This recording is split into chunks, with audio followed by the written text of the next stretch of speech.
Sorry, so okay, welcome everyone to the Phantasma AMA. This is the AMA that everyone's been asking for post the GOATi bill takeover of the chain to help see Phantasma through post Sergio exiting the chain.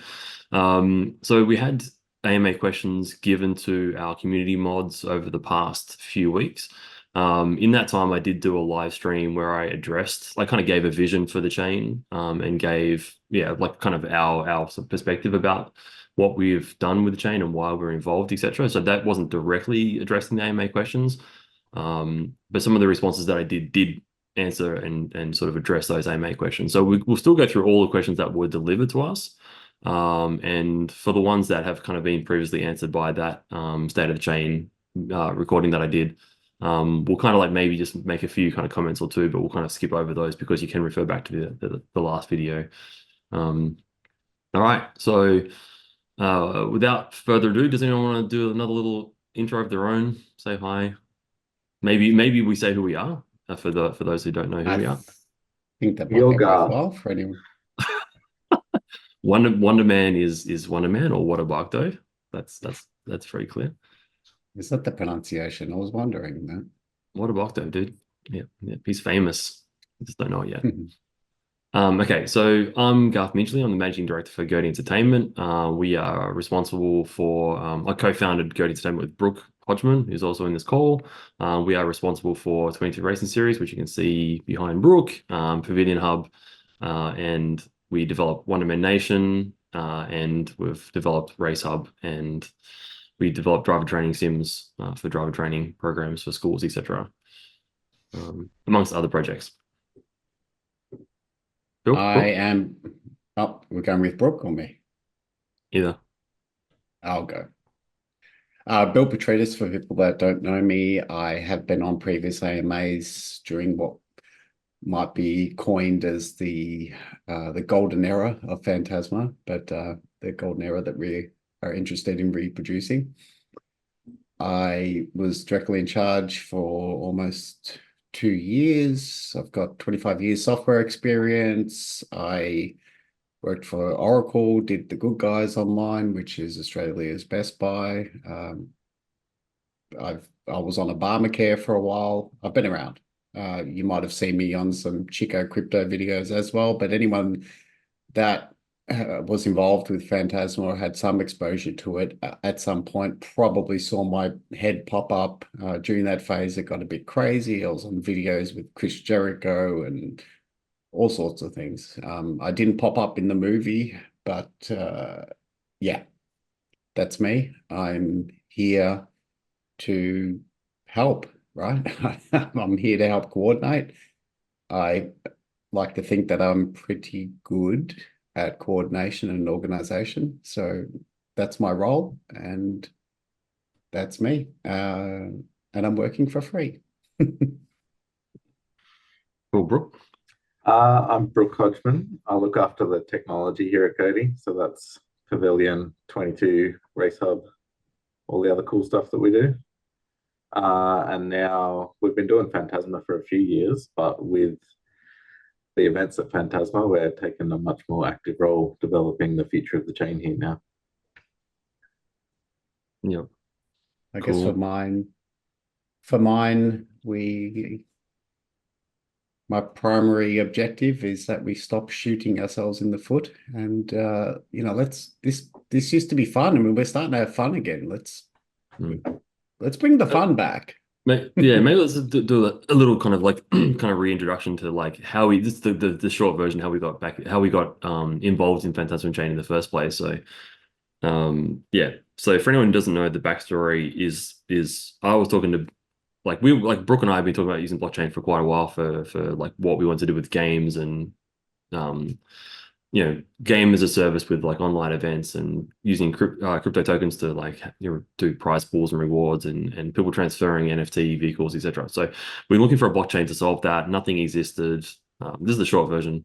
Spoke to Bill one night, let him know my frustration at finding a chain that could do that. He went out scouting the industry to find a blockchain that was suitable. Came across Phantasma for the first time, showed it to me. We ended up talking to the founders at the time, and we ended up getting involved.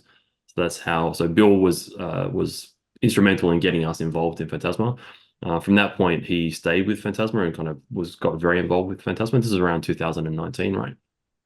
So I've been involved for, yeah. was it 2018? I can't recall. Well, yeah, I'm coming live from the COVID bunker where I spent the majority of that time. But yeah, it was more sort of 2020 through to 20 Yeah, late the really active 2021. time, yeah.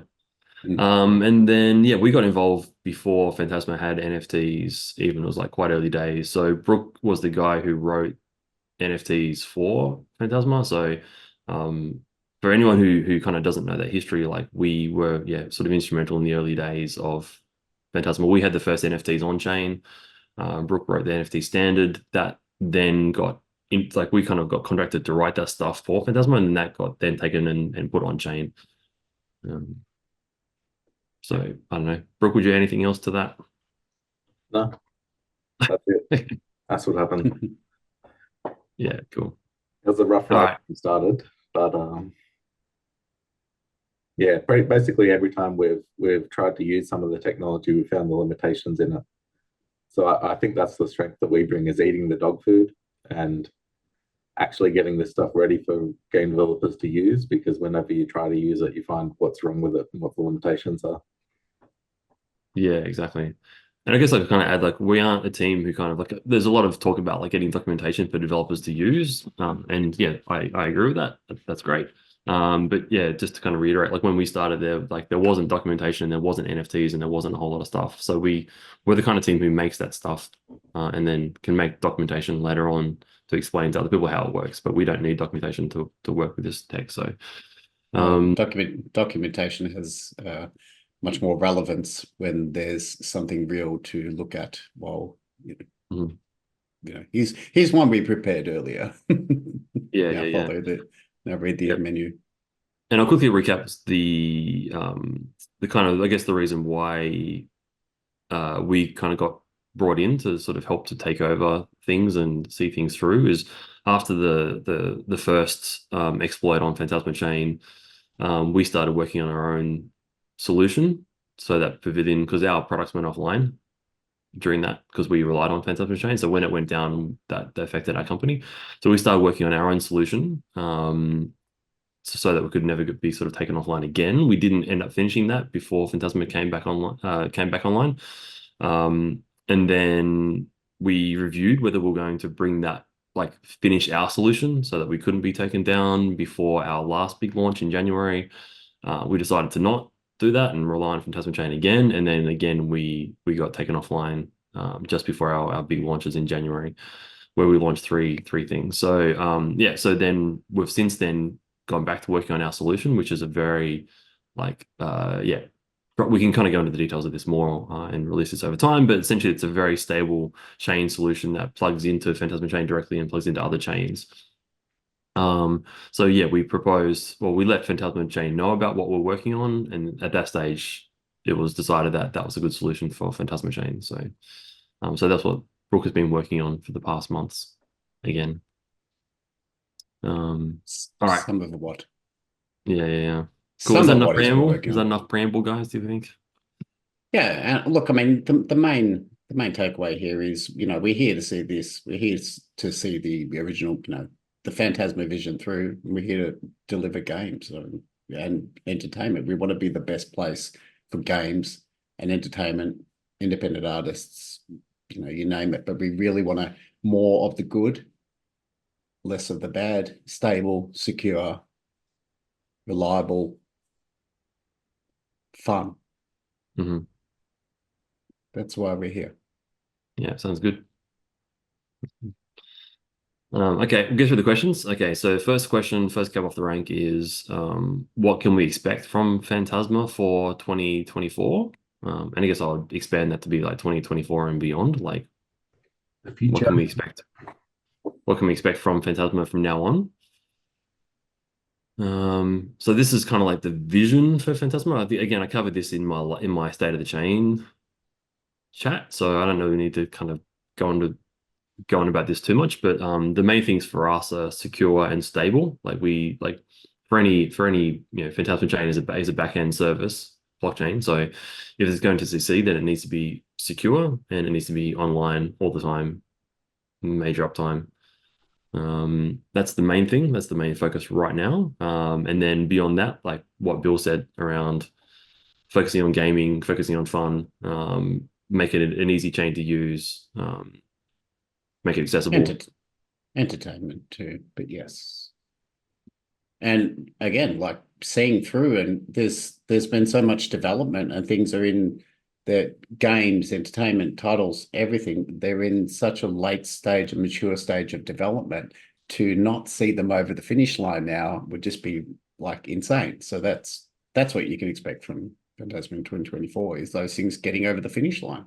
Yeah, we Seeing are the going to light pick of up day. more events too, like we just did the 22 map building competition and then a time trial afterwards. So there's going to be more things like that coming up as well. Just get the things that we've already built, get them popping. Yeah, exactly, yeah. Because we haven't even talked about like Ascent Resurgence, for example, which we've been helping James with. So James Hicks is a friend of ours and a part of the GOATi team. So we've got his game to publish. Yeah, and obviously our own games. We've got some other games like Brooke and I well connected in the game dev industry. So we've got friends who approach us about their games that they're working on that they'll like to publish on Pavillion Hub. So we can focus on those games. So yeah, we still have quite a few projects, and there's some other stuff as well to do with like audio. Like I know some musicians who have like some local Melbourne musicians who have their own communities who want to publish that stuff somewhere, and I've been collaborating with them about some ideas for how they can get involved in Pavillion Hub and Phantasma Chain. So there's a whole lot of things on the table. Mm-hmm. And look, a lot of it's going to come out in the wash with the rest of the questions because I'm just reading through them now. And for any lucky viewers, the background of where Brooke is, where the grass is coming in nicely, it looks over the Melbourne Grand Prix track. So, you know, maybe you can come and visit at some point. Yeah, it's just been redone. There's like sand on it when they've like redone the Yeah, it's looking pretty good. grass out there. So it's like it's a work in progress. Yeah. Okay. So yeah. So what can we expect from Phantasma for 2024 and beyond? That's done. Are we expecting a new roadmap? Is the question. So again, we've kind of just covered that briefly now. We've covered that in the previous chat. In terms of like publishing something on the website, yeah, we can kind of put that stuff down into like into an article or into a graphic, so that can come. They can come later. I'm more than happy to do rolling, just core development updates for plumbing, Phantasma plumbing, so to speak, the back end. If you like, I can do that now. I'm just trying to work out whether it's actually in one of the questions later on, just to give you an update. Look, I'll just give you a quick update as to where we're at from a core plumbing point of view. Since doing the handover, which was pretty hectic, our first priority was to finish a handover sprint. That handover sprint turned into a network stabilization sprint because after the guys mitigated what could have potentially been a interesting situation, they did a great job, but the network, the chain, the interoperation with it, all of that was left in a slightly jerky state. And the benefits of having GOATi on board now, that they have access to so many technical resources. So like literally within a day, I was able to get Garth to assign a very grizzly, not grumpy, but grizzly hardened network admin to stabilize our network. And he was working within a day. That's the sort of reach that they have. We managed to stabilize the network. You'll notice that it is stable now. As part of the debugging as to why we're having issues, we ended up with Poltergeist Lite as an outcome. So that's a win. And we are now working on the essential functionality restoration, which begins with the rebuild of the testnet, which is, for lack of a better term, broken. So that is in progress right now.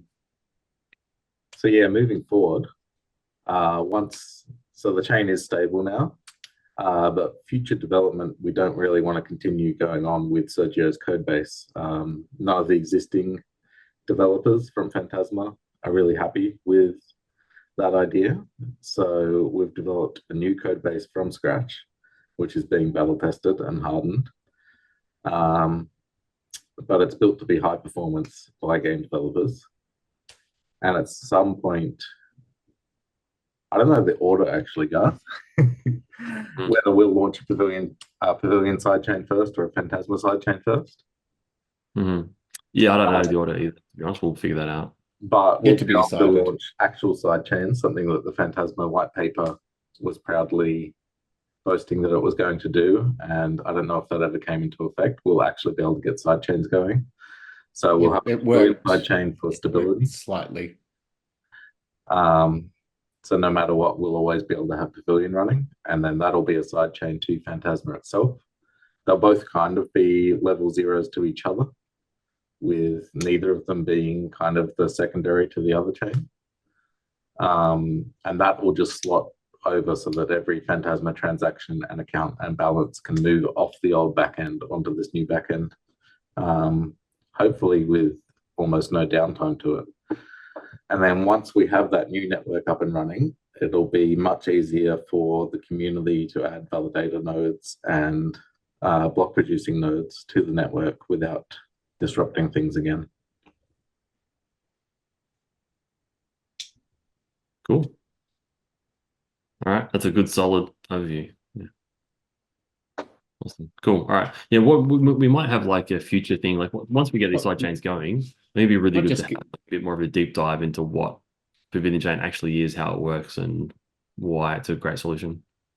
Yeah, and not just games, right? I mean, games is media. Games is anything entertainment related. Once that's there, so games and entertainment really. So it's not, you know, it's yes, it's turbocharged for games, but it also. Yeah. So the minimum product is something that can handle a lot of transactions, basic transactions, just balance transfers for fungibles. That's the minimum thing that you need. You need to be able to do a lot of those very quickly. Then you need to be able to do flexible NFTs that fit games, they fit media, fit whatever people want to use NFTs for. And you need to be able to do a lot of those transactions very cheaply and quickly. And then from there, we can expand to file distribution and all the other wonderful media delivery things that people are going to want to use this for. Yeah, cool. Yep, awesome. All right, yeah, cool. Good overviews, guys. All right, back to the AMA questions. So the next question is, what are the main priorities? Okay, cool. I think that's been addressed. Yeah, it's different for different parts of the team. So there's people whose priority is getting what is already out there stable, like Bill was talking about. Just putting the fires out, getting the fire department, making sure the building doesn't collapse. That's the priority for some people. I just got like put it throw blank. Hang on. And then there's other people here at GOATi which is focusing on future games. Like there's people who have wonder tokens over on BSC. They want to be able to play a game with those. And then me, I'm looking at the foundations for the future, how we can continue to develop on Phantasma in the future with a new foundation underneath it and handle that swap over. So there's a bunch of different priorities, and we've got different people on each of those areas. All right, next question is rebranding on the table? Yes. Yes. Not just on the table, it's yeah. Yeah. So to that end, like we don't want to lose all of the. It's like it won't be a complete rebrand. We don't want to lose the Phantasma name. So it'll be a rebrand that includes that. Yeah, tickers stay this. Okay, and this came up in the with all the community mods the other day. Tickers are going to stay the same. We're not going to change any of that. Tokenomics, no. But yes, a facelift is definitely happening. Yep. Okay. In terms of tokenomics, there is going to be some stuff with the KCAL thing, but we'll come back to that to the question because I think that's a question later on. All right. Another question was, is VC on the table? This one made me laugh a little bit. Yeah, I mean, Which VC did we put on the table, and are they tied up? What are we doing to this VC? um, yeah, the short, honest answer to that is no. Because yeah, the chain isn't in a state that a VC is going to be interested in it. So, Well, in what capacity also, like a venture capitalist gets involved potentially to make money. We need to get to a point where we're generating revenue, and we are getting there. hmm. And then there's a value proposition for venture capitalists. But we have everything we need. The tokenomics are self-sustaining. We have everything we need to get to get it done, to get the entertainment, to get the games. We have it.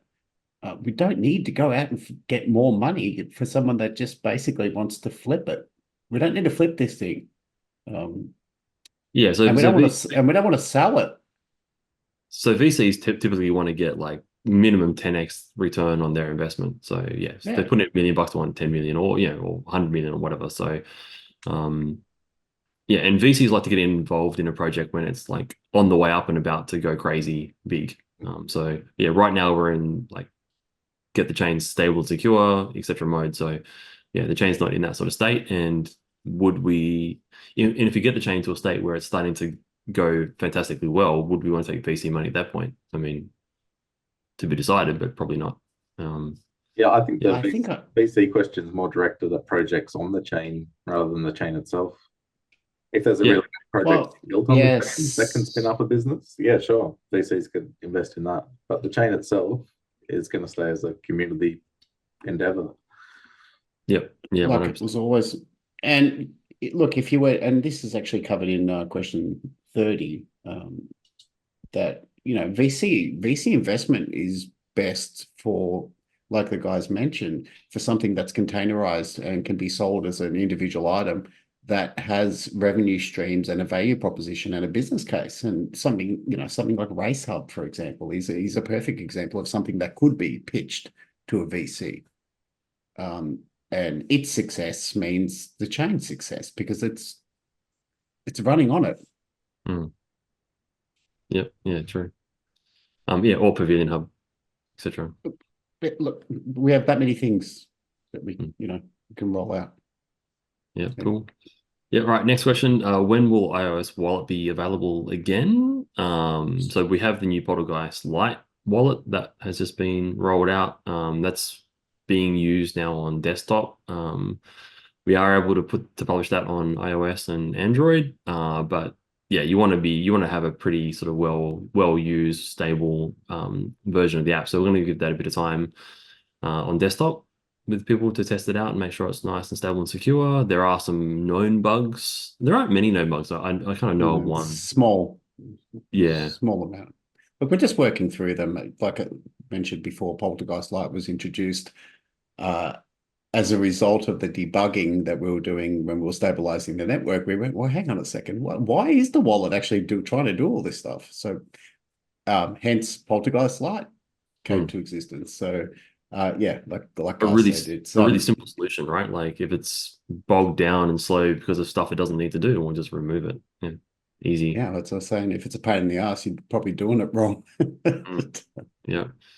And so maybe we talk. Oh, okay. Then the next question is, we will do it. It's going to get published.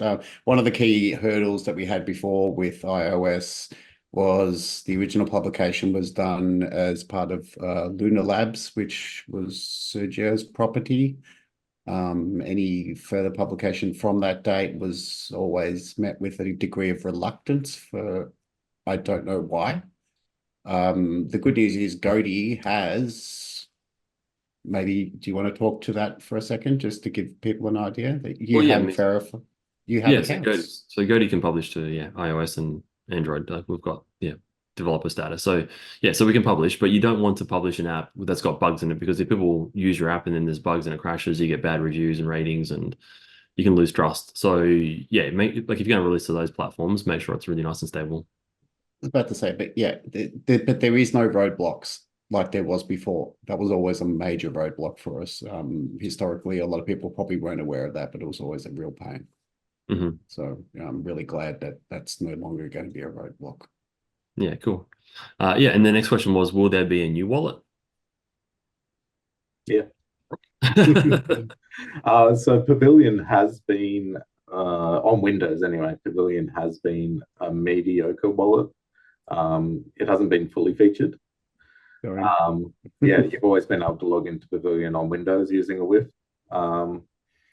We're expanding that at the moment, so you can log in using your seed phrase instead of your WIF, and be able to do this on the web version as well as the desktop version, and adding all of the other features that are missing, such as staking, unstaking, setting a name for your wallet, claiming KCAL, all that fun stuff. So that should be up very soon on the web version, and then followed by the desktop version later.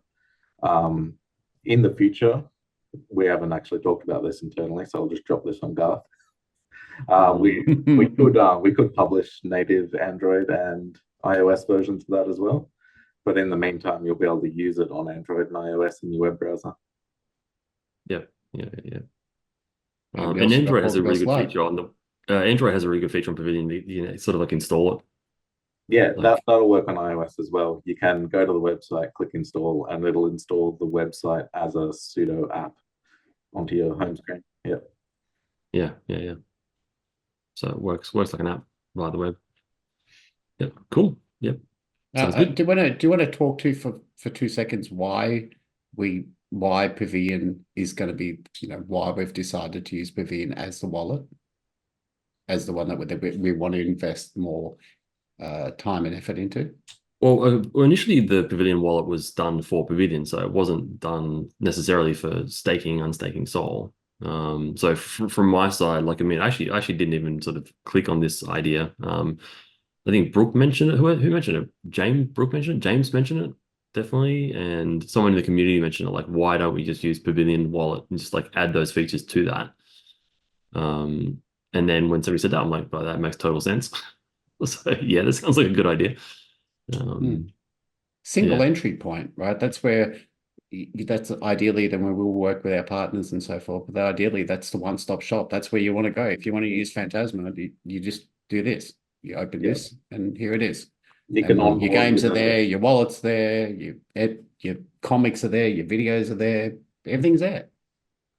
I don't have to do this, then type, then go get a phone, and then get my buddy. No. Yeah, I think and no one's stopping other people. Like, it's decentralized, right? So no one's stopping anyone else making a wallet for it if they want to. Long term, we won't be supporting 2 or 3 or 4 wallets. We'll probably support ideally one. Like, we should, our team should make one wallet. There's no point us making more than one.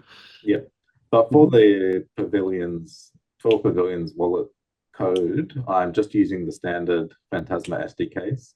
So any problems I find with that, we'll fix the SDK up, and then anyone else who wants to make a wallet, they'll have that SDK available there, and it'll be battle tested in Pavillion. So we know it's capable of doing that. Yep, cool. Okay, next question on the list is, will there be a new Explorer? Yeah, I mean, the answer to that would be a simple yes. We haven't been talking about that. That's not a priority for us, but the current Explorer is really opaque. Like, it's just awkward to use, and it's not sort of intuitive or clear or transparent. So there's features that I don't like about it. No, it definitely needs work. Yeah. It's very triggering because I signed off on the budget for that original endeavor. But anyway, we'll get there. Yeah, and cool. the old Explorer code is actually quite lightweight. It can be rebranded to be something a little bit more similar, or we'll look at different options here. But we don't want to reinvent the wheel here with Explorer. Well, but we probably won't look at that until we've got the new Pavillion chain, sidechain stuff up. Like, it's like that stuff can come later. Yeah. Yep. Yes, but not right now. Yeah, we'll have a faster Explorer that works better with a faster chain once we have the faster chain.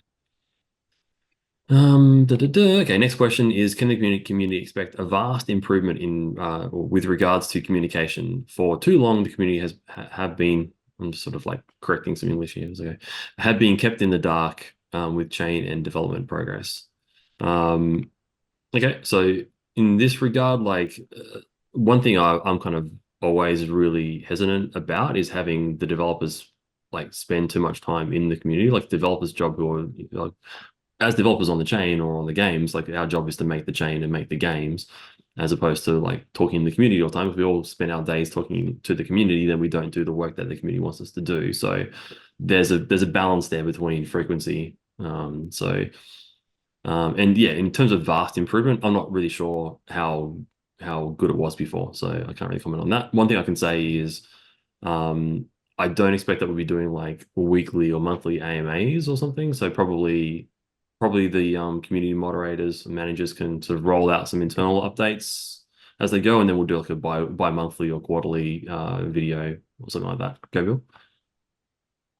Look, just to give you an idea what my week looks like. So I met with, so what I want, I mean, my biggest thing is I want to equip people to be able to do their work. And we have a really strong team of community mods that have stuck by us through, through hell.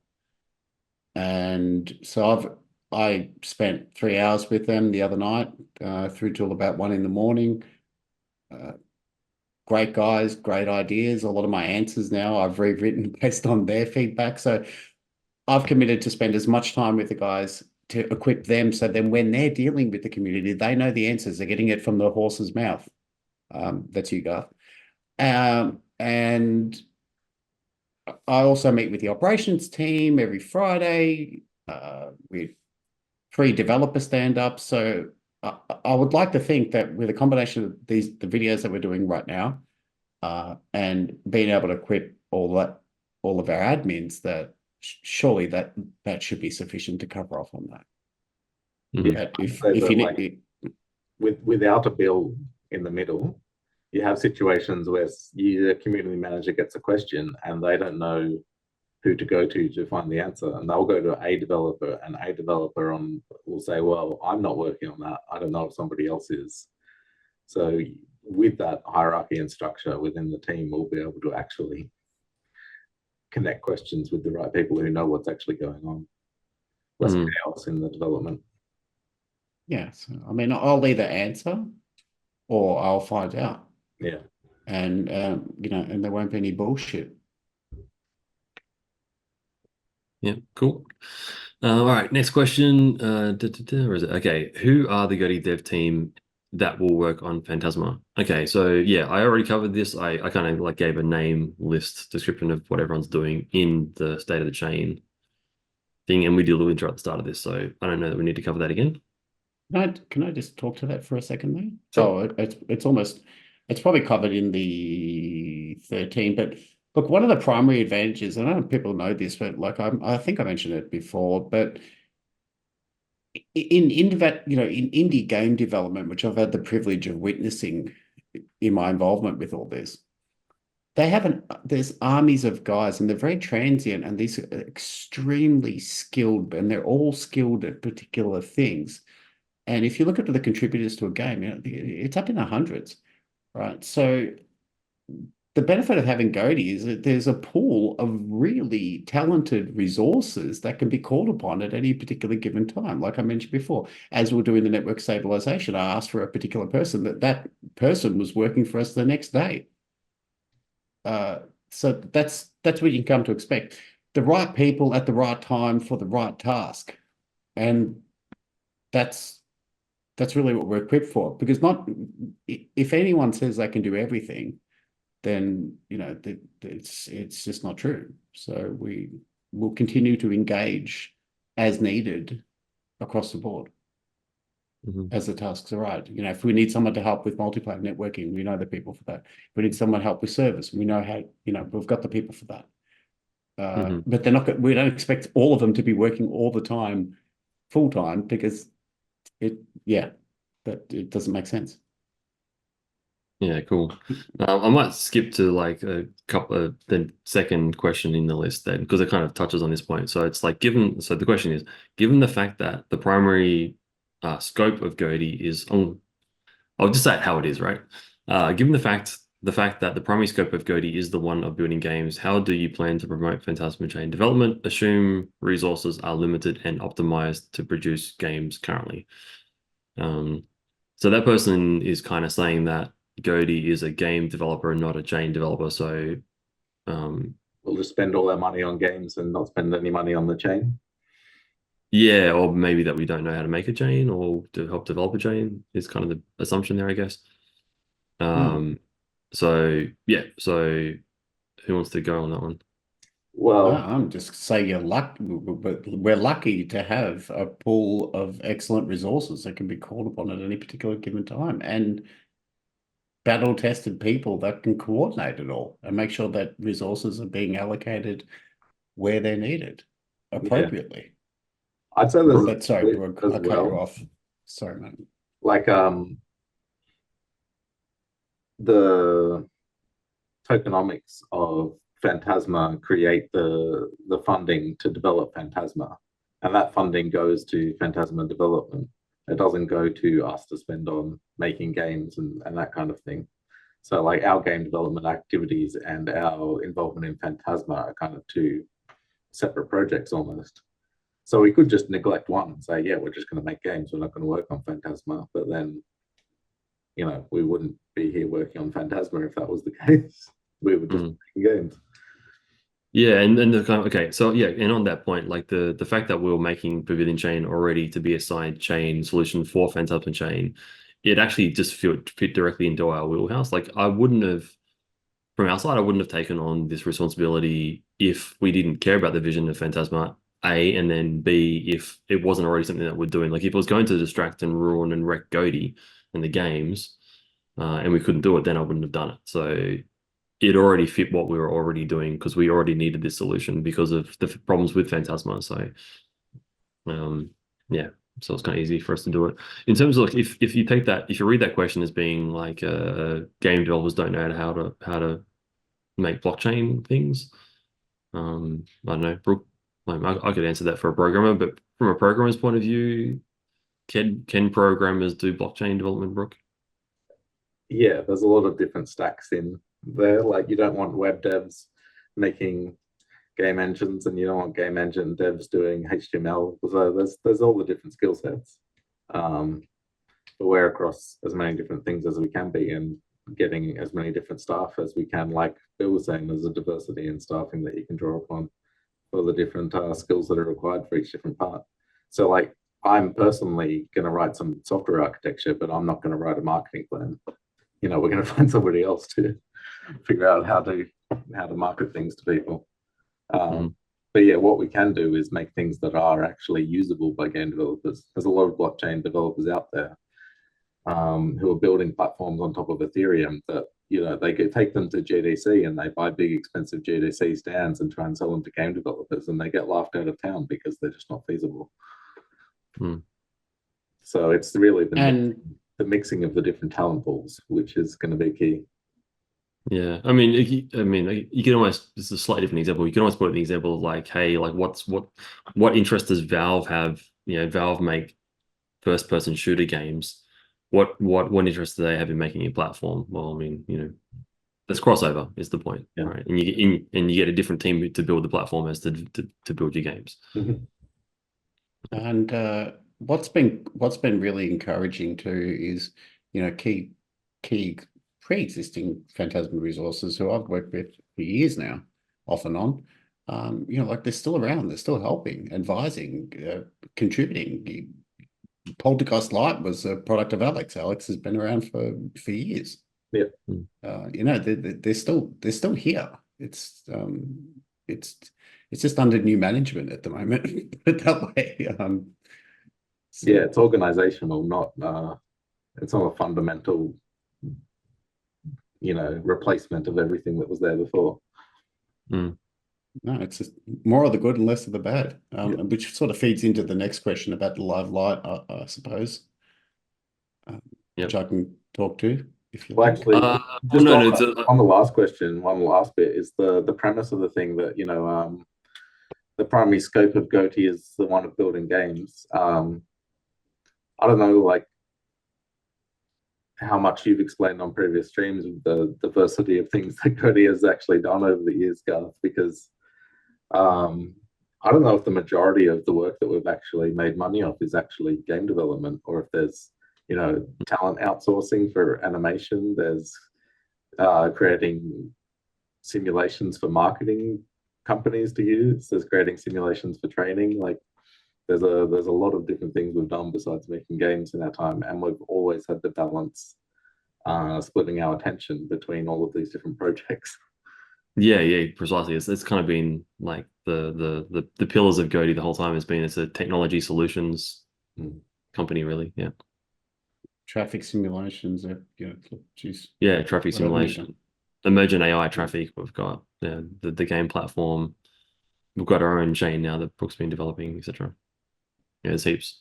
Yeah, like AMG interactive, like driving car experiences at the Formula One Grand Prix. Like there's a whole range of stuff. Yeah. I skipped over a question before, which was Well, we've been around this block a few times, guys. Come on. I'm talking to the community. Like we've been in this game for a while. And we're still kicking. But yes, software is software. So yeah, okay, cool. So I skipped over a question before, so I'll just kind of go back to it. Again, we've kind of addressed this. So the question is, how is the integration of Phantasma to GOATi going? And can you give more details of the type of integration? Why was the decision taken to integrate Phantasma? What were the terms of the agreement, cash paid, and to whom? Not amounts, the substance. So I think, again, we've kind of really covered a lot of that. But maybe on the last kind of couple of points, that the terms of the agreement. Here, cash, no. Robbo, cash? No cash. No, so yeah, so there's no cash here. So GOATi didn't buy anything or take anything. So essentially the Phantasma money that was, it's the same as before, right? So Phantasma, has its own way of generating money through the token inflation, which is then used for development, which is then allocated to developers. So that money is just being essentially like funneled through Bill and asked to give to developers. So it's the exact same process as before. We're just managing that flow. We're also linking it to KPIs more too. I think there was this flat sort of repetitive structure as for allocations. Allocations now are KPI. They will be allocated based on merit. So you deliver more, you get more. You don't do much, can't help you. Whereas before it was just they get that, they get that, they get that, they get this many, he gets that many, they get that many. And that was it. There was no KPIs attached to it. There was no performance. There was no bonuses. There was no extra incentives. And you just ended up in this really repetitive, almost lethargic situation. And, like the results showed in what came out, you can't expect people to go above and beyond when there's no incentive to. So we're changing that. 2019, we received Sol for building the SDK for C++ and integrating NFTs back then. But I think that's basically the only kind of funding that we've received from Phantasma, right? Yeah, that's right. Yeah. I gave Garth a game controller and a He-Man. Does that count? So we're managing Sol basically because we're one of the main users of the project. We do have a bunch of Sol in our accounts. Which so you we'd accumulated. like to see that gain value, but we're not really being paid to manage the project as such. It's still a community effort. Yeah, and that Sol wasn't just given to you, but you accumulated it by selling things. Yeah, we sold a load of NFTs in the 2019-2020 sales. We've been running Pavillion, taking Sol as a currency to sell games to people. Yeah, no handouts. It's all involuntary. Brooke made the NFT standard that we then used to do the NFT sale. So it wasn't even like at that point we made Sol piggybacking off piggybacking, I don't know, say that piggybacking off the NFT standard that was there. We had to make the NFT standard to then sell the NFTs. So that's what was paid for. So we'd like Ah, everyone in the community who's in our position who wants to use this network to do cool things. We would like everyone to participate in helping to build it better. That's just yes, we can leading solve a from lot. example there. Yeah. We can solve a lot of our own perceived problems, guys. Like just be ourselves. One thing I did forget to mention is I did give you my old amplifier too. So that No, I pay you for okay. that. Well, No. you gave me that cabinet that's back there. So Yeah. I think we're even. Yeah, we're even. I guess one last comment I would make is that we're running Phantasma more like a business. Like if you look, I don't want Revenue. to say I don't want to say bad things about people. All I'd say is if you look at the previous management of Phantasma, like and who they were and what experience they had, they were people who didn't have experience running businesses, right? So I say from our point of view, we've been running GOATi for 14 years now. We know how to run a business. We have clients, we deliver products, we deliver projects, we manage teams. So we're taking over this more as yes, it's a community project, but we're kind of managing that money tightly. Like we don't waste money on frivolous stuff. We make sure we like look at a work that we have to do, find out what's the best way to do it, find the best person for it, have them deliver it, we review, have KPIs on that, and we pay them if it's done. So we're going to be running the ship a lot tighter. Yeah, there's a lot of experience in outsourcing work to people. Mm. Yep. Yeah, totally. Right person, right task, right skill set, right time. It's that old adage, we'll just get more developers. It's like, there's a gestation period. You can't throw 9 women at something and do the baby in a month, right? You got to get it's right things, right time in the right order. Otherwise, you just end up, just you hire 50 developers and put them in a room. All that's going to, you want to stand back and wait for the class action. They're just going to fight each other. So. Yeah. And look, I mean, I've kind of pointed out that if people look into the GOATi, like Brooke mentioned earlier, if you look at the GOATi history and who GOATi Entertainment and GOATi Outsourcing have worked with, we'll work with some big people like Take-Two Interactive and Rockstar, right? So like some big companies have trusted us with their development before. There's more than that, but like, yeah, we've worked with big companies and we know how to deliver stuff. So that's what we're doing. All right, cool. Okay, back to the questions. When are we coming out of Live-Lite mode? I can go to that. Yeah. So this one's an interesting one. I don't know if people know the history of Phantasma. Look, the guys did an excellent job of going into Live-Lite by containing a situation that could have potentially been pretty damaging. Now, whether there was malicious intent or not, it hasn't been established. And quite frankly, I don't care. They did a great job of containing it. Okay, hats off to them.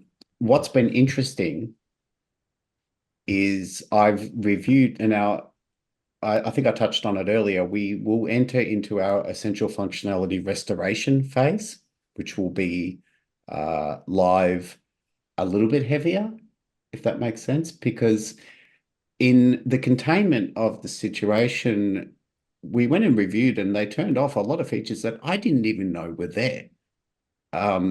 If you recall, Phantasma originally was supposed to be almost like the social media of blockchain, but it was very flexible, but it had a lot of stuff in there, mail contacts,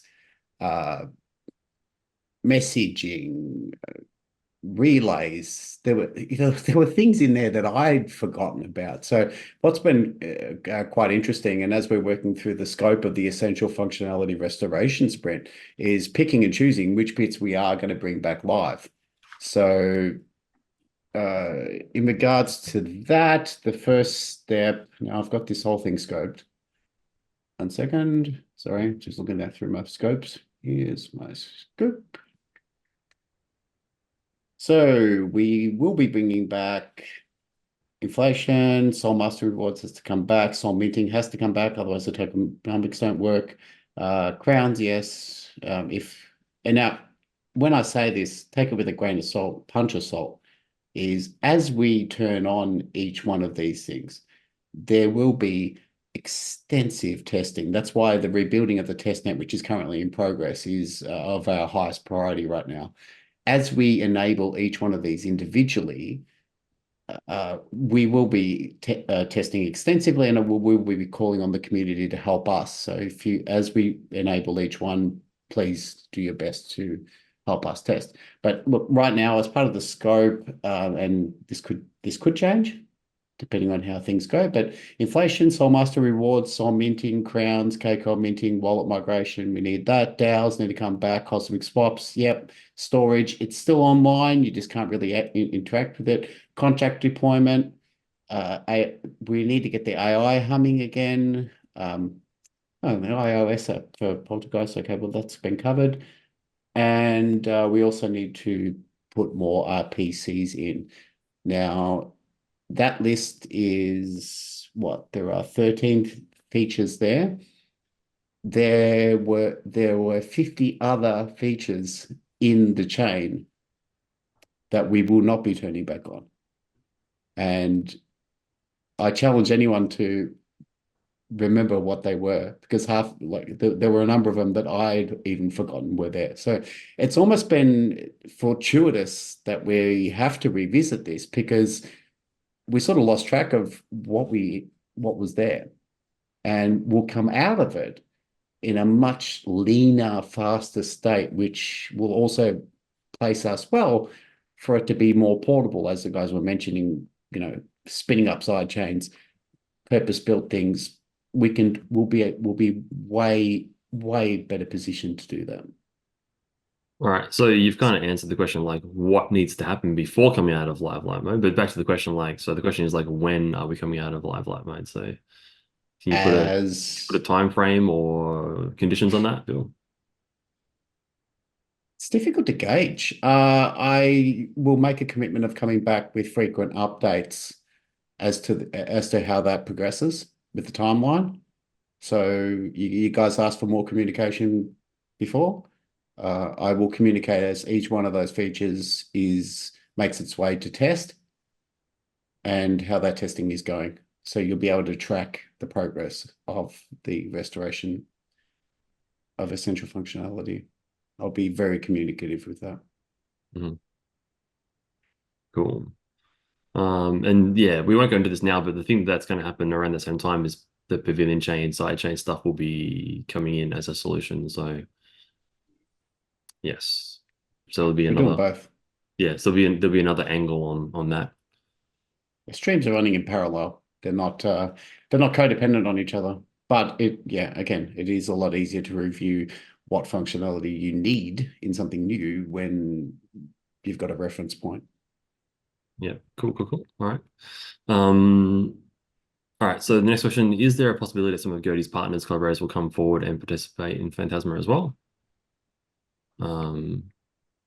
Realistically, I don't think so. I mean, like from 2 points of view, like why would they? Like we've got our partners working with us for reasons that are co-beneficial between us and them.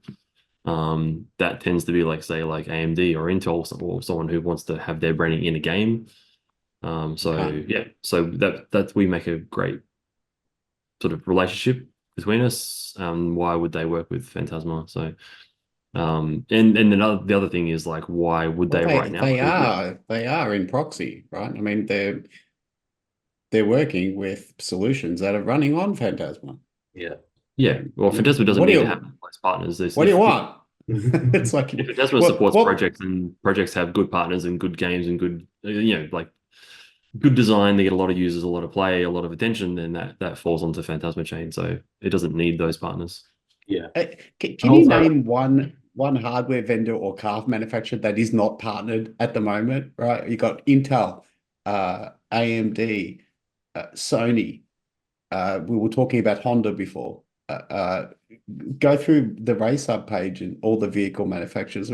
Who else is there? Well, yeah, we speak with NVIDIA as well. We haven't done anything like official with them yet, but we're in conversations. We have been for years with NVIDIA.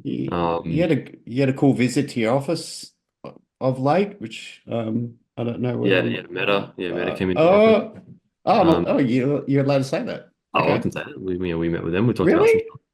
And then what else? I mean, I've had Meta came in person to the office that Brooke's sitting in. and to look at what's going on. That's how interested they are.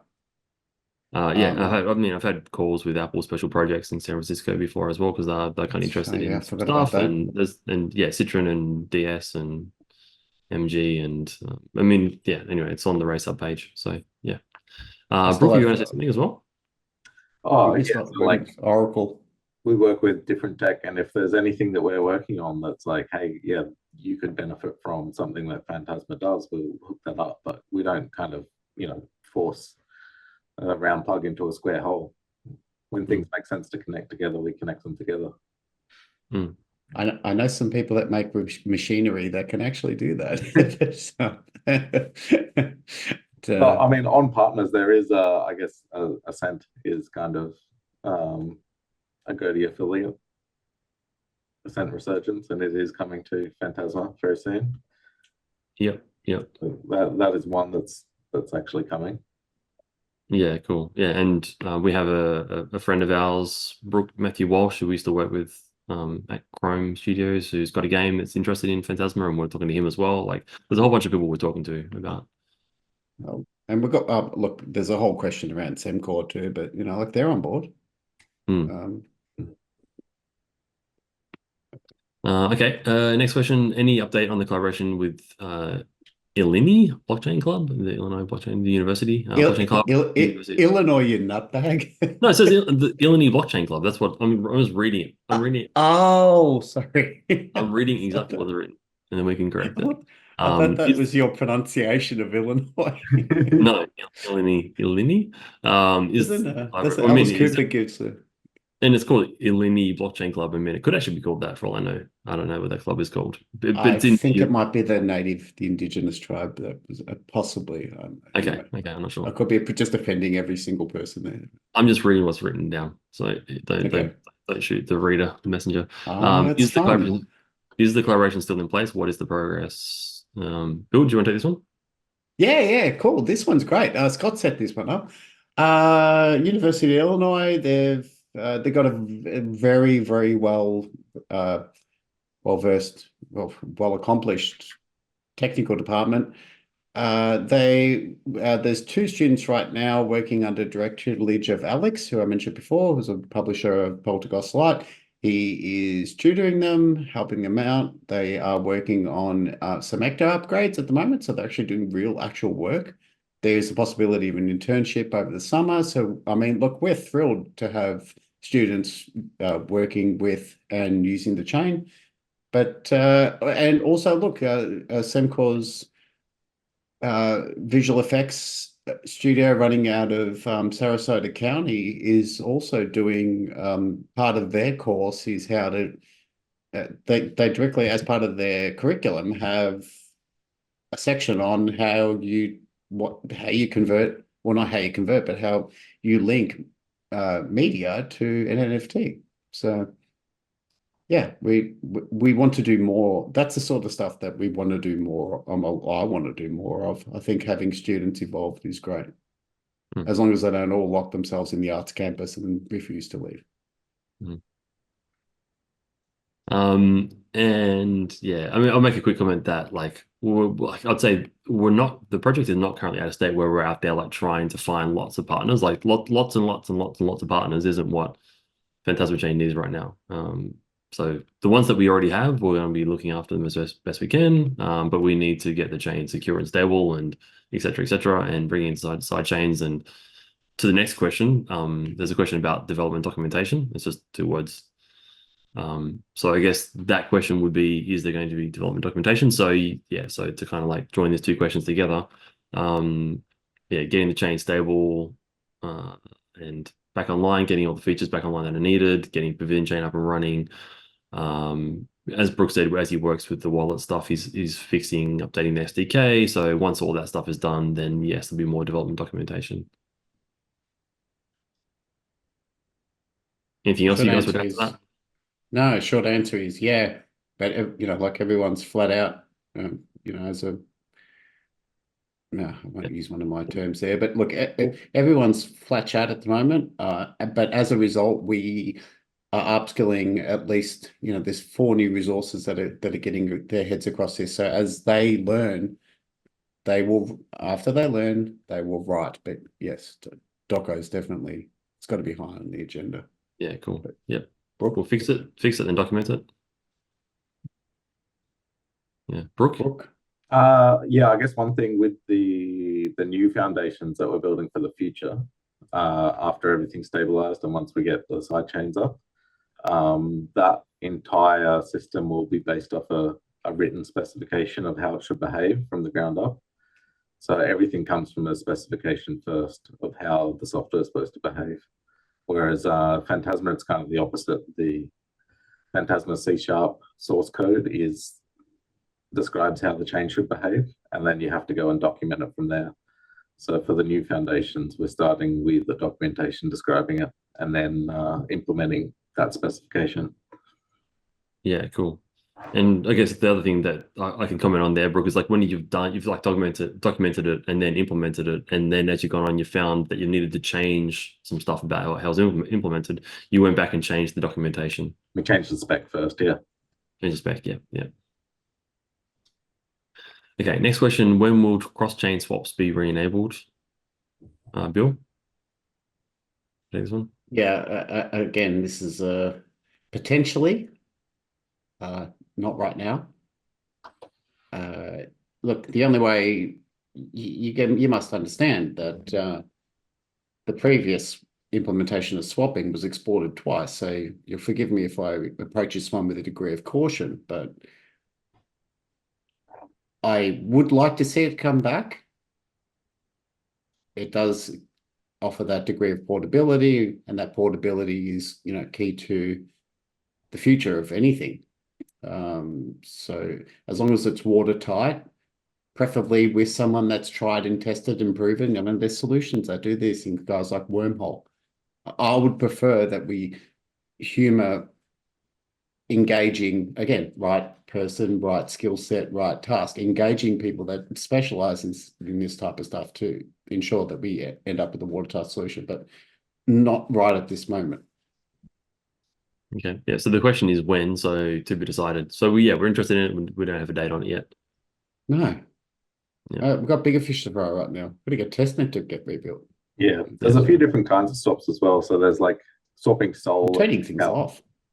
And then there's also like the people who have other currencies that were swapped to Phantasma, and that's kind of a different issue to swapping the Phantasma currencies themselves.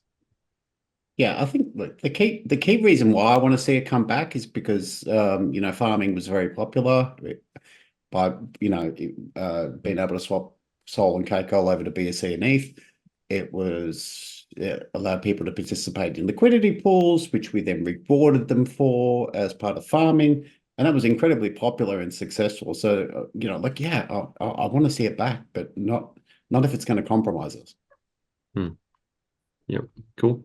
All right. Yeah. It'll come back to be decided, to be announced. It's not immediate on the roadmap. It's down the middle. No. Yeah. We want to be all safe and secure. Okay. Next question. Are you actively trying to bring projects and teams to launch their games using Phantasma Chain in order to foster an active blockchain ecosystem? Can you elaborate on that? Long question. We've already elaborated on that in previous answers, so I think we're all happy with that. Yeah, and look, there's already 3 self-contained applications for hosting said services. We need to ensure that what we really need to do, we can solve a lot of our own problems there, is encourage we need people using what's already there. And I think a lot of people have forgotten about it.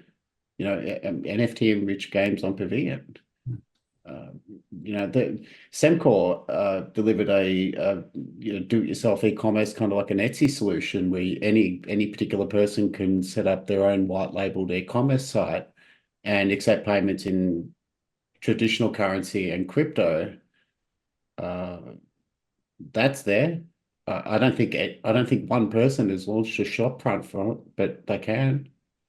Like Ghost Market's still there. So, like the guys were saying, you're only equipped to do so much. So I want to see us get more from the partnerships that we already have.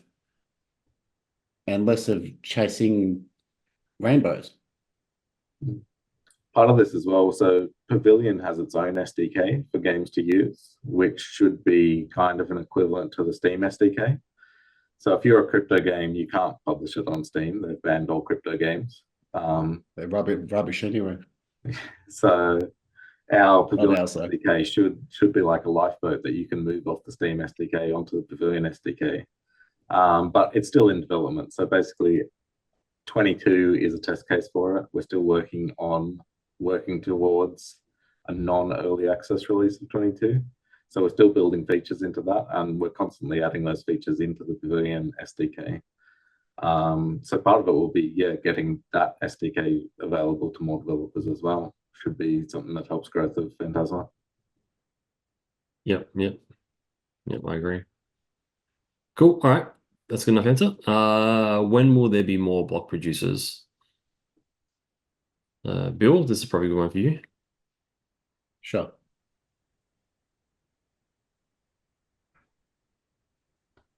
Just trying to. Okay, I can't even remember what I wrote about this one. It doesn't matter. Yeah, look, that's something that we always wanted, right? So we'll hit this from two angles. Yes, we do want to increase the pool. It's something that we've always wanted to do. Partners should ideally have, people that are contributing and making a large contribution to the chain should, ideally be rewarded with a block producer. So it's something that we've always wanted to do. So yes, not right now in the Phantasma sense, but yeah, we are and we will, just not right at this particular moment in time. But Brooke had a lot more to add as well. So when we switch from the old Phantasma code base over to the new foundations at some point in the future, that new foundation comes with a new consensus model, which will be much easier to add community run nodes into the network, as well as known identity nodes, like if there's a known GOATi node or a known Brooke Hodgman node and that kind of thing. We can support those, as well as community block producers and community validators, who are basically just making sure that all of the block producers are following the rules. Yeah, really like. So we don't have a time frame for when that switchover is going to happen, but we are working on the future solutions for these. Cool. I'm happy with those responses, guys. All right, cool. Next one. What is the plan for KCAL? I might start with this one. I'll start. The future plan for KCAL to be discussed. Like I kind of feel like I don't want us to get into the specifics of the tokenomics for this token. I mean, it's a utility token that needs use cases. So what we're working on right now is stability and security, and then getting more projects onto the chain, and then comes use cases, and then block producers who get paid in KCAL and stuff. So yeah, we'll be looking at a lot of different things to fix the tokenomics of that through changing the prices for transactions and other things. So yeah, I mean, look, nothing's off the table, to be honest. One thing you need to consider is also meddling with the original tokenomics that are built into the chain can be potentially it's a hazardous area, but things that have been pitched, which I'll just give you some of the things that have been pitched, which are all really good and valid ideas. So a burn's been pitched. Some more KCAL devoted to the DEX that's been spun up. Pairing and I really like this one. This was kind of, did this come from you, Brooke, or was this Garth, or was this someone else? Or was it a combination? I'm not sure what you're about to say. So go. Pegging it always helps to explain what I'm asking first. Yeah. Pegging the utility, the energy, the cost of a transaction to the amount of actual electricity that in a dollar value that transaction equates to, along with offsetting the carbon footprint. And pegging that to the value of KCAL at that particular point in time. I really like that idea. So, like, I mean, there's tons of ideas coming. None of them are off the table. Yeah. So the tokenomics of Phantasma were designs that they could be balanced quite well with the two tokens, but then they just kind of haven't been balanced. And the white paper suggested on-chain governments and voting to do this, and it hasn't been brought up yet. So I think when we get the new foundations in place, definitely any changes that we do to KCAL, we can put up to community votes and actually use the on-chain governments to let the community decide how to balance that token so that the tokenomics and real-world economics actually line up. So yeah, like you were saying, if it costs 1/100th of a cent to do a transaction in US dollars, then we should be charging 1/100th of a cent worth of KCAL to do a transaction. And we could use the on-chain governments and the oracles to automatically kind of set those transaction prices if we wanted to. We just need to set the foundations for that up and get the voting infrastructure in place. So we'll definitely put that on the roadmap, I assume. One other thing that came up too was the addition, and there's a community member, I can't remember exactly whose pet project this is, but I kind of want to get behind it. But setting up I like the wordage of a gas station where someone with a legitimate idea and something that is not just a faucet where you just go and get tokens for nothing, but a gas station where something gets vetted and you can get an allocation of cake. If KCAL, you want to deliver something and develop, there's that provision. And addition of KCAL to that gas station where people with a legitimate idea can be allocated KCAL can be optional and a community-based endeavor. And that's something that could be done pretty relatively quickly. Yeah, so I don't know if everyone realizes, but Pavillion has been acting as a gas station for any transactions done through Pavillion, including if you log in with a private WIF and you decide that you want to send your NFTs off to another private account, we pay all the gas costs on those transactions. If a game developer comes on and sells a game on Pavillion, we pay all the gas costs for minting. So taking that infrastructure and opening it up for other community projects would be a great way to deal with the KCAL issues. Yeah, There's cool. plenty of there. Yeah. All right, cool. Next question, can we expect monthly AMAs? I addressed this before, so I think we can move on. Will you continue collaboration with Chris Jericho, Semkhor, and explore new partnerships? So the last part of the question, and explore new partnerships, we've already addressed a couple of times. The first part of that question, Bill? Yeah, I can talk to that. So the short answer is yes. And something that went live. So look, Chris Jericho's actually, it's interesting too, because we actually get some revenue out of this by a different stream. But he's that whole comic strip is slated for. Look, there's a whole bunch of things there. I leave the entertainment stuff to the entertainment people, but yes, they will continue to do things with us. Another thing that went live that people might not know about is there's a bilateral NFT bridge that they put in place and branded specifically for the original Kevin Smith NFTs, by which people can optionally bridge their NFTs over to OpenSea or back. And because that, it's typically where the NFT volume is, or at least it used to be. And last I spoke to David he's reached out, and Kevin likes the idea of reaching back to his fans, the original ones that bought his NFTs and help support his movie. Because he likes to take care of his fans, that he would communicate that. So they ideally bring, because I mean, I guess our key role right now is to sort of start to win the hearts and minds of people back. So I'm hoping that brings back some of the people that participated in that sale, which was pretty successful at the time. Okay, cool. Okay, next question. It's kind of, I'll read it as it is and then I'll rephrase it, just so everyone knows who they like, what their question was, if people are like wondering if their question got answered. So the question is, after merging, 3% inflation fund will be used by GOATi, or will GOATi use own fund for marketing, development, etc.? So it's kind of like a statement question. So to rephrase the question, will GOATi be using Phantasma funds to make and market our own games? Short answer to that is no. Yeah.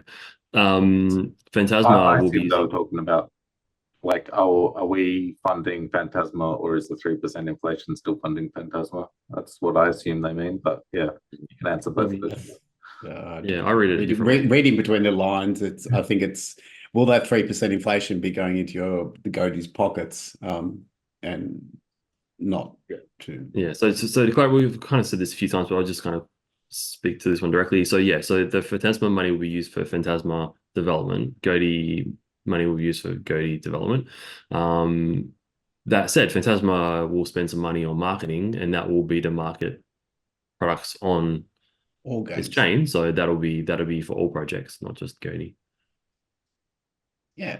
Cool. Happy with that answer. The success of one leads into the success of all, really. Yeah. But yeah.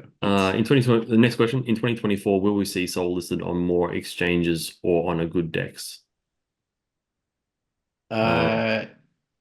Look, right now our biggest challenge is we're trying to get our money back from one exchange which we inherited. Luckily, it wasn't much money. Look, maybe you can answer this. If we can find a trusted exchange that's not going to send us broke and get us into the US, get us back with an easier way for US residents to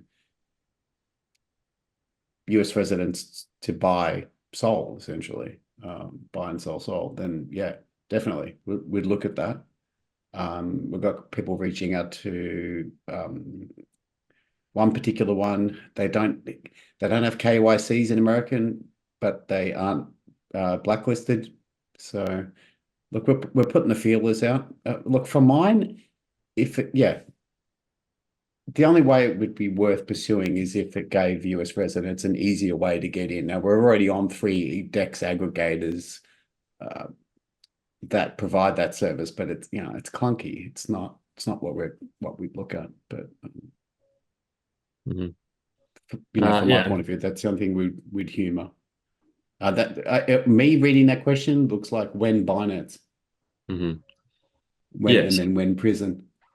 So yeah, so my answer to that question would be getting listed on more sexes and dexes, centralized exchanges and decentralized exchanges is not our priority right at this second, because there's other stuff that needs to be fixed. So, but that said, getting on more centralized and decentralized exchanges in future is good, but it's not the priority right this second. Cool. Next question, is the progress of Phantasma on GitHub doxed? Is there a page where we can see the code progress? So people wanted to know if all of the stuff that GOATi and Phantasma are doing is in a public repository. So the answer to that is yes and no. Live-Lite, that's a public GitHub repository, so people can see stuff going on in there. The Pavillion chain stuff is not public. That's a private GitHub. Keep in mind, GitHub and constant changes is something you expect in a project in its infancy. This project's been around since 2017. They just went through a process of turning things off because there was too much in there. It had become bloated, and as a result, there was risks. And as we start to re-enable things, yes, there will be. As we re-enable functionality, there will be code commits and merges, but we've just got to get this testnet working first. Yeah, and the other part of my answer would be that not all of the work that's done on a project is public/GitHub/code. So all of the server support and stability and migration stuff, that's not a GitHub project. That's a server company thing. So Yeah, so there's a lot of work that's getting done that's not in a public GitHub repository. And I yeah, can, all of my new architecture for the new chain replacement is in a private GitHub at the moment. But once that spec is stable, we'll probably migrate that to a public one. Hmm. and as I said before, from a progress point of view, I'll at least for the core effort, I'll commit to publishing some timeline and burn down reports. Next question is, will we be able to get our token back from, again, I'm just reading this, so don't blast me for not using plurals or whatever. When will we be able to get our token back from other chains like BNB that are stuck on Phantasma mainnet? Yeah, Bill, the this good, is a you yeah, question. it's a core plumbing thing. It's like, do you want a whole heap of code commits, or do you want me to it's come on, guys. It's, yeah, the good news is there is on parity, exact parity. Done a full audit, and the guys actually they did a really good job when they handed this thing over. There is full parity of every single token that is on Phantasma, accounted for on the other chains, be it BSC or Ethereum. So the tokens are there. Like I said before, swapping is problematic. So we are in the process of exploring, like a watertight process by which people can get their tokens off. Say if they've got some ETH on Phantasma, make sure it's validated, and get them onto the other chain. Like I said, good news is we do have the tokens. Now, that process must be automated. It's got to be watertight and automated. So that's what we're exploring. It will not be manual. It's Okay, a bit next question. intuitive. I'm not. Yeah. So next question is, when is ledger support coming? Not right now. Yeah, not a priority. Anything else you'd want to say to that, Bill? I don't have anything to add about ledger support. Yeah, not a priority, and Uh, look at that later. No uh, date on that I, at this stage. I'd like to see it. I really like my ledger. Yeah, we use ledgers internally, so it's something we'd like to have. Yeah, we'll use them. I want It's them. just not a top priority. Yeah, cool. Okay, so stay tuned. We'll talk about that later when it becomes more important. Okay, another question. This is kind of a long one. Question regarding business development slash marketing. Is there or will there be a structured plan slash department in charge to raise Phantasma's exposure and visibility in the crypto community and investors slash VCs for meaningful partnerships and take the project to new levels of growth? Question mark. If so, can you lay it down for us? Will the team take a more hands-on approach to marketing? Okay. So that's the question. So to summarize, the question is like, will the project be doing more marketing and who will be doing it? Marketing to who and marketing what? What are we marketing?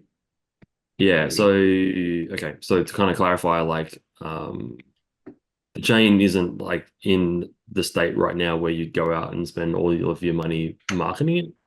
We're gonna fix it, improve it, secure it, stabilize it, launch, relaunch, run events, etc. for the projects that we already have on it.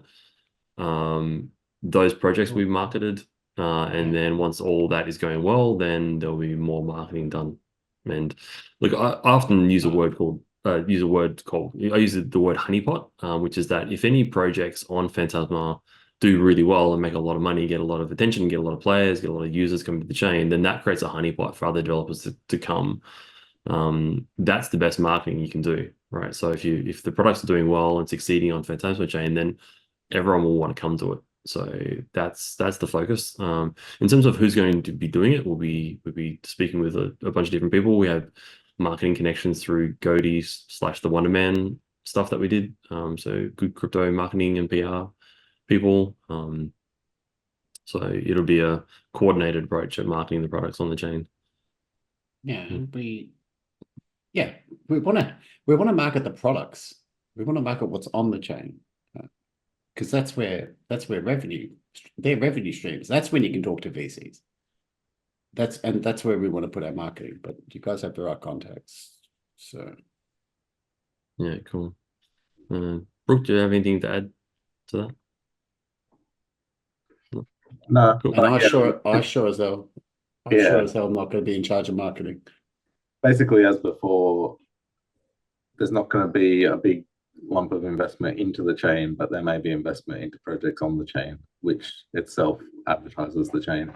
So what we need is, the chain to succeed through projects on it. We don't need the chain to succeed through money pouring into the chain itself.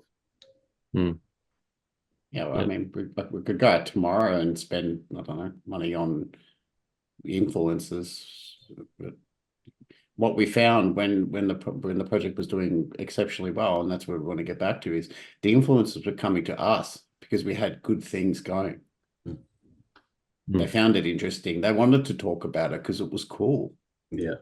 And made their channels look good because they had found something great. They wanted to talk about it, which helped their profiles. Yeah, we need it's a little bit like sorry.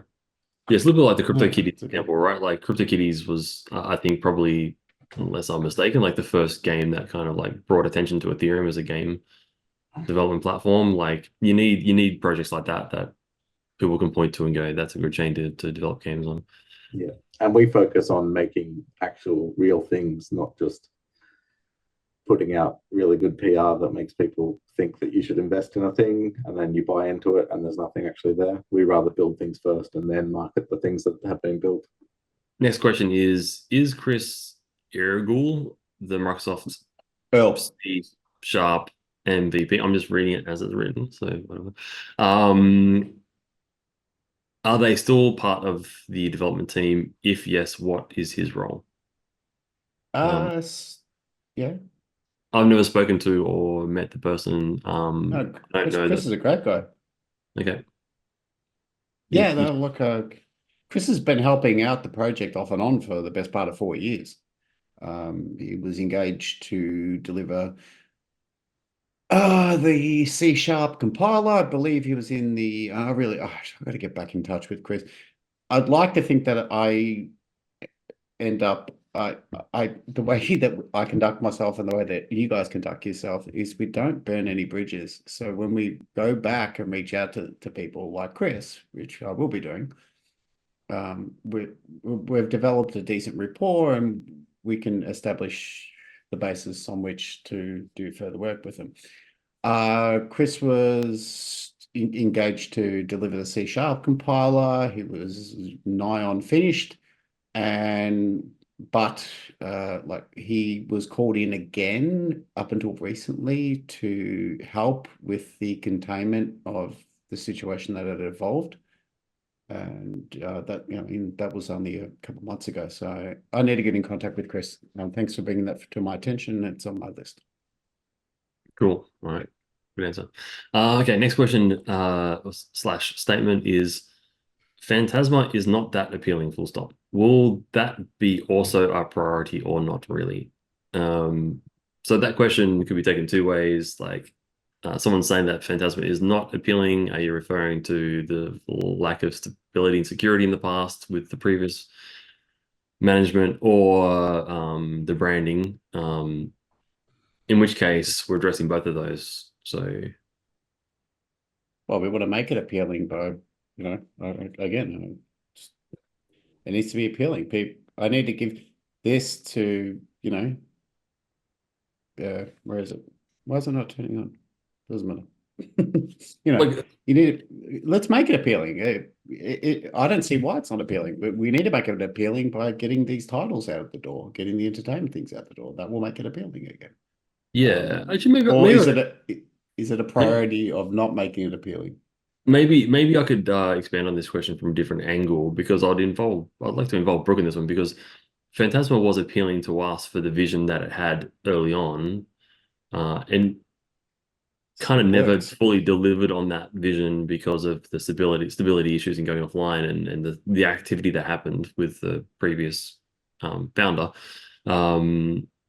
but the vision is still a valid one. And so what appealed to us is still an appealing vision, and that is what Brooke is kind of working on. Still Brooke, it might works. Brooke, it might be worth you having a comment around like what you've been doing with Pavillion Chain, i.e., like using the best parts of Phantasma, like incorporating the best parts of Phantasma Chain and Ethereum and improvements on them in terms of appealing for a developer. Yeah, I don't really have a prepared response to that, but yeah, in 2019 it was pretty easy to sell us on the vision that Phantasma had at the time compared to where big lumbering slow crypto projects like Ethereum were at in terms of being able to build real applications on them, where it doesn't cost dollars in every single interaction that you have with that application. So yeah, that's what we're doing now, is building something extremely slim and fast and able to have a wide variety of different applications built on it. So I think when we get that out, and a few test cases to show what it can do, it'll be pretty easy for us to sell other developers on like, hey, this is a thing that you could use. Yeah. There's a couple of points you've made to me, Brooke, before Sorry. about like, for example, like you like the way you can sign multiple transactions with Phantasma. Oh yeah, so like Phantasma's transaction envelope, I guess you call it, in Ethereum, they've had a few different, what do they call the ERCs? A few different technical updates where they've changed the way that you can send a transaction to Ethereum. And they've kind of, it's very piecemeal changes, very small kind of tweaks to how you can sign a transaction. So things like a multi-signature transaction and things like that, or a gas station. You look at the code required, the Solidity code to build a gas station on Ethereum, and it's a giant complex piece of machinery. Whereas there's some things that Phantasma's done really, really right, where you can just have somebody else offer to pay the gas on your transaction and have them sign the transaction, and it just works. Like, things compose really well in Phantasma transactions. So we're taking kind of the best of all of those different systems that we've touched into the new foundations. Yeah. Can you think of one example because that you give me before about like Ethereum, like what has Phantasma Chain, the legacy Phantasma Chain, not done well, that Ethereum does well, that is incorporated into Pavillion Chain?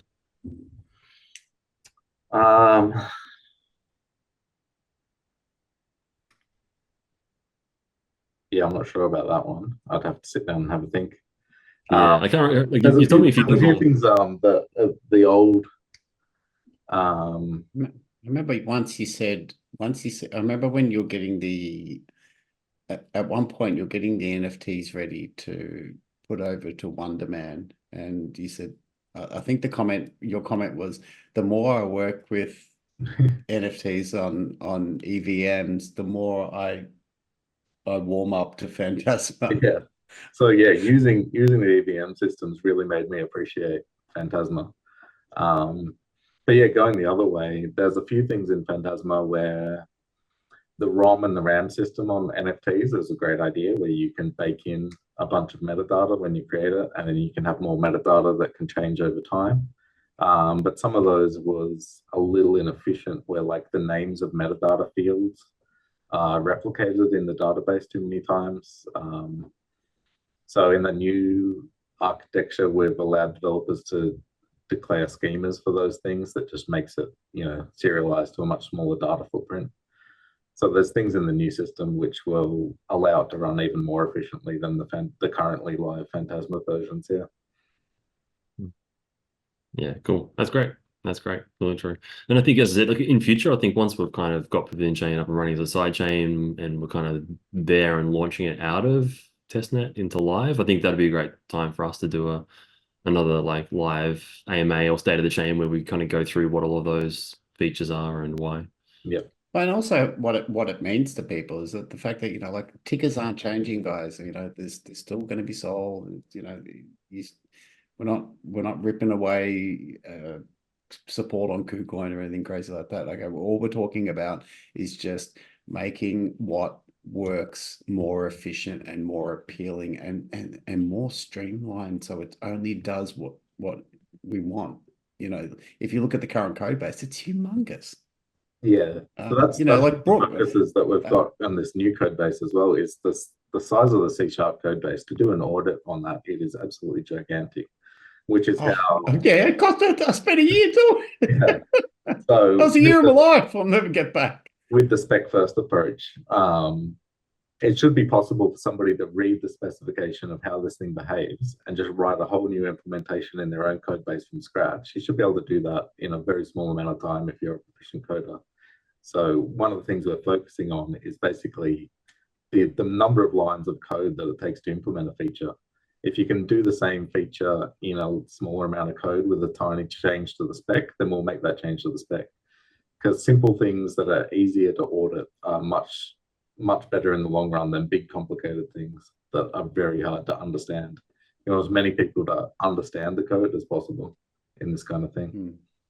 Yeah. So what we've done is essentially just we're picking and choosing the bits that are good and that work, being a nice, tight, smaller package that will serve everybody well going forward. Yeah, it's basically going to be like a next generation blockchain, right? Like a whatever version we're up to now. Is it going to be Gen 3 or is it Gen 4 already? I'm not sure. But it's going to be a next generation. You learn as you go too. I mean, a lot of geez, if the original purpose of blockchain was to replace banks and come up with, because banks couldn't be trusted and the transaction costs were too much. So now we have arguably worse banks with even higher transaction costs. So I think somewhere along the line, the vision got lost. So, and a lot of crypto is just sort of throwing things and just trying to see what sticks. We know what sticks and we know what works and we know what generates revenue. And we know what makes people interested. We've learned that now. It's taken a lot of pain and toil and heartache to get to there, but we know now. So it's about harnessing that, taking those learnings, and it sort of takes into the next question and making the most of it going forward. So and then everyone wins. I'll say from my side, like I tend to see this, and yeah, Brooke as well, and probably you too, Billy. See this from a business side. So we don't use blockchain or crypto just because it's fun or funny or there's money to be made in their hills. Like we use this tech because it's like we wanted this tech to exist because it solved the problem that we had with how we wanted to run our games as a game as a service.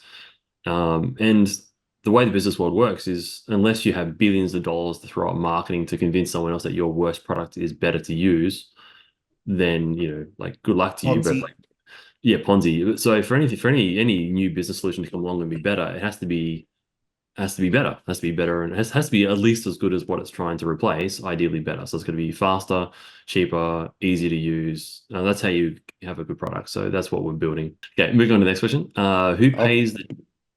Who pays the dev team for Phantasma? So currently GOATi's been wearing a bit of that cost, but yeah, ongoing that for the Phantasma, because Phantasma's been utilizing some of GOATi's team, and we've been paying that. But like, yeah, ongoing moving forward, that's going to be covered by Phantasma dev. So GOATi's paying for GOATi stuff, Phantasma paying for Phantasma stuff. Good. All right. Next question. What's happening with Paul and Tek? Who are the GOATi dev team that will work on Phantasma? So to the last half of that question, we've spoken about that a few times in other answers. In regards to Paul and Tek,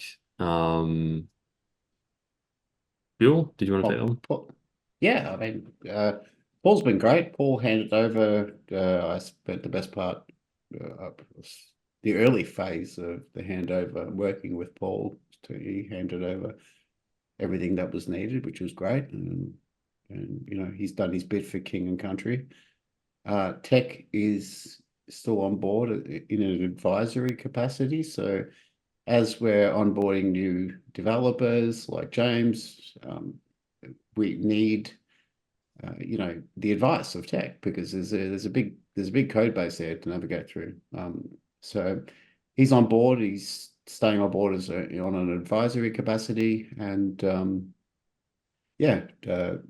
look, I can't really answer the next part, but I believe Garth has been speaking to him as well in regards to contributing potentially to. So Tek's interested in contributing to the next generation of Phantasma chain.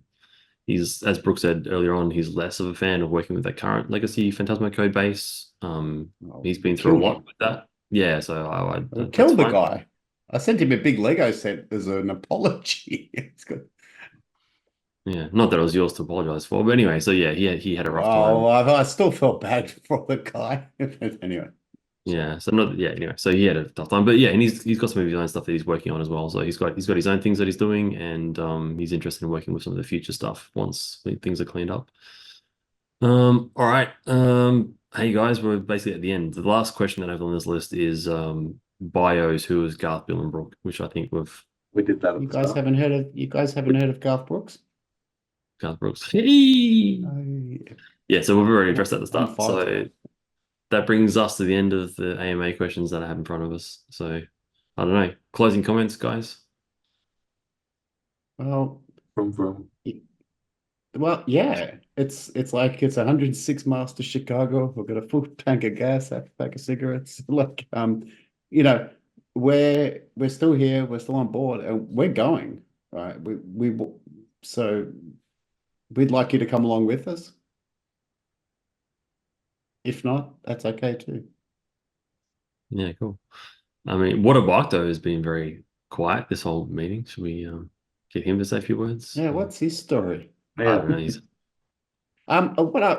Look, one more thing too is that GOATi studio there where Brooke's sitting. We purposely asked the window. Yeah, it's getting earlier and earlier. I don't miss it though. I just got back from Thailand for business, but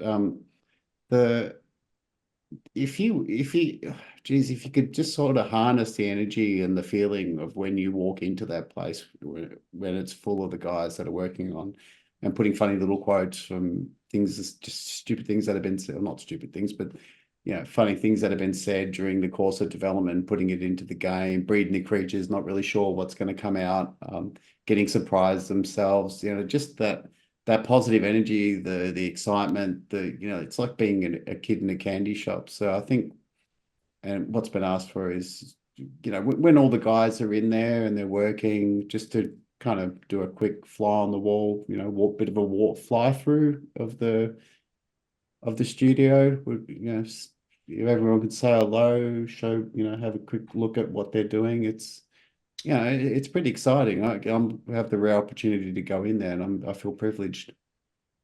Yeah, thanks, Bill. Yeah, the office is still in we've had a new wall installed and a new floor, and there's like new grass was installed within the last days outside. So there's a bit of work still going on, but we're gonna get everything set back up and put posters back up and get everything kind of like set up nice. So what I just heard is Bill's volunteered to be our TikTok sponsor. He's going to come through and do live stream TikToks in the office.